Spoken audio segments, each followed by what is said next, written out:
BJD ଯୋଉ ତାଙ୍କୁ ଆଣିକି ରାଜ୍ୟସଭା ସଦସ୍ୟ ଭାବରେ ମନୋନୀତ କରିଥିଲା କାହିଁ କରିଥିଲା ତାଙ୍କ ସ୍ୱାର୍ଥ ଦୃଷ୍ଟିରୁ କରିଥିଲେ। ସେ ଭାବିଲେ ଆଙ୍କୁ କରିବା ଫଳରେ କୁର୍ମୀ ସମ୍ପ୍ରଦାୟ ଉପରେ ଆର ଗୋଟେ ପ୍ରଭାବ ପଡିବ ଆଉ ଜଣେ ମହିଳା।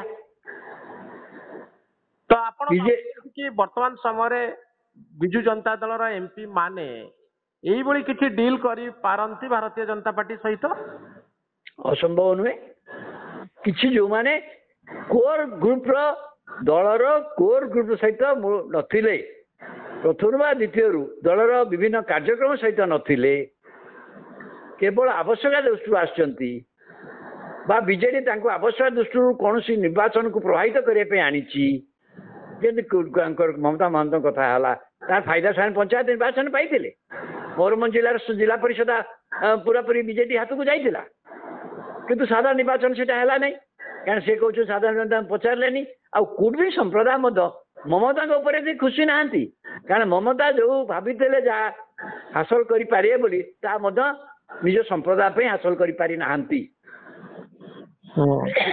ତେଣୁ ଆପଣ ଭାବୁଛନ୍ତି କି ଆଗାମୀ 6 ମାସ ଭିତରେ ବା ବର୍ଷେ ଭିତରେ ଓଡ଼ିଶା ରାଜନୀତିରେ ଗୋଟେ ନୂଆ ଟର୍ନ ଆସିପାରେ, ଏଇ ଦଳ ବଦଳ ପ୍ରକ୍ରିୟା ପୁଣି ହେଇପାରେ, ବ୍ୟାପକ ହେଇପାରେ? ନାଇଁ ନାଇଁ ବ୍ୟାପକ କେବଳ ରାଜ୍ୟସଭା କଥା ସ୍ୱତନ୍ତ୍ର ଆଜ୍ଞା।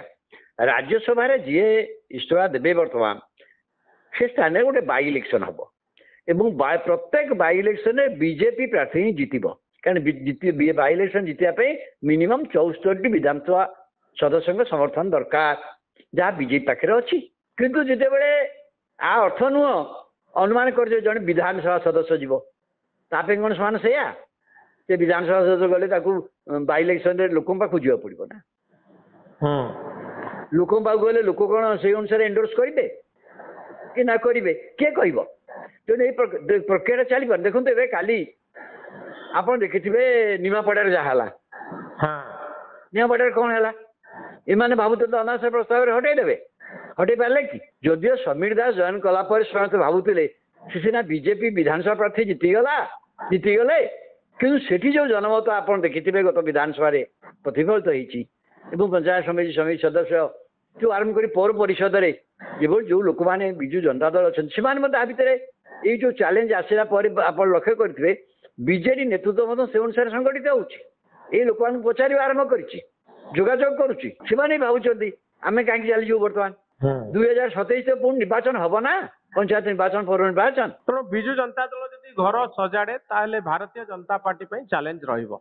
ଡେଫିନେଟଲି ଆଜ୍ଞା, ଡେଫିନେଟ ରହିବ କାରଣ ଗୋଟେ ଏମାନେ ଭୋଟ ଦୃଷ୍ଟିରୁ ଦେଖିଲେ ବିଜେଡି ଆଉ ବିଜେପି ବିଧାନସଭା ଭୋଟ, ମୁଁ ଲୋକସଭା କଥା କହୁନି, ସମାନ ଧରଣ ଭୋଟ ପାଇଛନ୍ତି ବରଂ ବିଜେଡି କିଛି ଅଧିକା ଭୋଟ ପାଇଛି ଏବଂ ସବୁଯାକ ଜିଲ୍ଲା ପରିଷଦ ତାଙ୍କ ସାଥିରେ ଅଛି।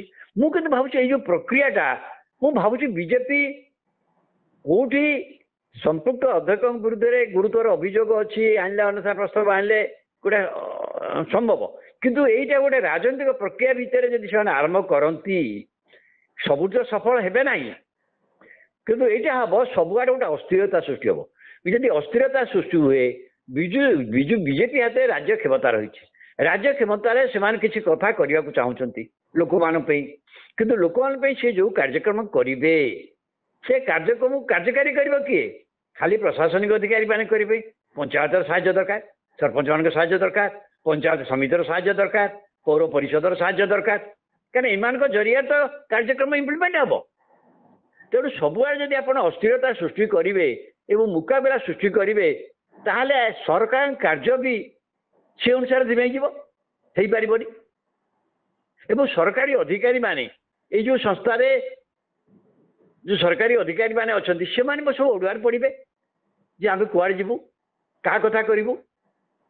ସେ ରାଜ୍ୟ ଶାସନରେ ଅଛନ୍ତି ତାଙ୍କ କଥା ଶୁଣିପାରନ୍ତି କିନ୍ତୁ ବିଧାନସଭାରେ ପଞ୍ଚାୟତ ସମିତିରେ ହଉ ପୌର ପରିଷଦରେ ହଉ ଯଦି ସଦସ୍ୟ କର୍ପୋରେଟର ଅଧିକା ଅନ୍ୟ ଦଳର ଅଛନ୍ତି ସେମାନେ କଥାକୁ ତ ସେ ଅଣଦେଖା କରିପାରିବେନି ବା ପୌର ପରିଷଦ ବା ପଞ୍ଚାୟତ ଗୋଟେ ନିଷ୍ପତ୍ତି କରୁଛି ତାକୁ ତ ସେ ରିଜେକ୍ଟ କରିପାରିବେନି, ସେ ଗୋଟେ ଅଡୁଆରେ ପଡ଼ିବେ। ବାବୁ ନଜର ବର୍ତ୍ତମାନ ରାଜ୍ୟସଭା ଏମ୍ପିଙ୍କ ଉପରେ ରହିବ ପ୍ରକୃତରେ ମମତା ମହନ୍ତଙ୍କ ଭଳି ଆଉ କିଏ ଦଳ ବଦଳ କରୁଛନ୍ତି କି ନାହିଁ। ଏକ୍ଜାକ୍ଟଲି କେବଳ ସେଇଟା କରିପାରିବେ, ସେଇଟା ସହଜ। ଅପେକ୍ଷା କରିବା କଥା, ଦେଖିବା କଥା ଯେ ଆଗକୁ କଣ ହଉଛି ଓଡ଼ିଶାର ରାଜନୀତି।